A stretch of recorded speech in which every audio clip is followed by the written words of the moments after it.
Michael sat in a tiny apartment in Kyoto, watching his 72-year-old host, Takeshi-san, fold a piece of wrapping paper. Not just fold it, restore it, carefully smoothing out creases from a gift he'd received that morning, then placing it in a drawer with dozens of other pieces, organized by size and color.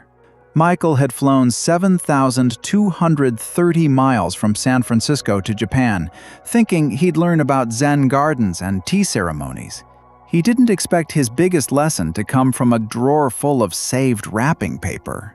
Takeshi-san noticed him watching and smiled. "Mottainai," he said. "What a waste it would be to throw it away." Michael thought about the wrapping paper he'd ripped through just last Christmas. Expensive sheets, used once, tossed in the trash without a second thought. He made 6 figures in tech. Saving wrapping paper felt poor. But Takeshi-san wasn't poor. He was free, retired comfortably, no debt, no financial anxiety. And that drawer of paper wasn't about money. It was about something deeper. So here's what I want you to consider. What if everything you think you know about building wealth is backwards? In America, we equate financial success with spending power, the ability to buy what you want when you want it, upgrade constantly, show progress through possessions. There's nothing wrong with that, exactly, but it creates a treadmill. You earn more, so you spend more, so you need to earn more. The finish line keeps moving. Japanese culture, specifically the people Michael met who had actual financial peace, approached it differently. Not through earning more, but through respecting what they already had.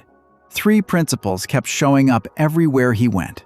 First, Mottainai, regret over waste.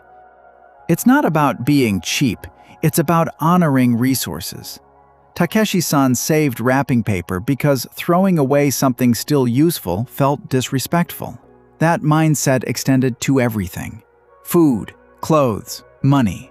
When you stop treating things as disposable, you stop needing to constantly replace them. Second, Kakeibo, conscious tracking. Michael visited a friend, Yuki, who kept a handwritten money journal. Every expense written down. Not in an app, by hand. She said it made spending feel real. You can't ignore something when you write it yourself. Michael tried it for 1 month back home. Discovered he'd spent $890 on things he couldn't even remember buying. That awareness changed everything. Third, Jubako. Fill the important boxes first. Jubako are stacked Japanese lunchboxes. You fill the bottom layers with essentials, rice, protein, before adding extras on top. Yuki applied this to money. Savings and necessities first. Luxuries only fit in what's left. In America, we do the opposite. Spend first, save what's left over, which is usually nothing. Michael didn't come home enlightened. He came home with a simple shift. Respect what you have before chasing what you don't. He started saving containers, repairing instead of replacing, writing down every purchase, paying himself first, not last. 6 months later, he'd saved more than the previous 2 years combined. Not because he earned more, because he stopped treating money like it was infinite. Financial freedom didn't require flying 7,230 miles.